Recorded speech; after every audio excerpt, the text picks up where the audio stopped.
Oh, hey everybody, Mike Stiggs.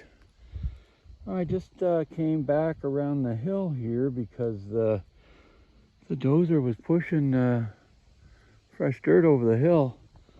I could spot that as I was walking up, and I could see it has a chip in the lip, but pretty cool. Let's see in the sun here.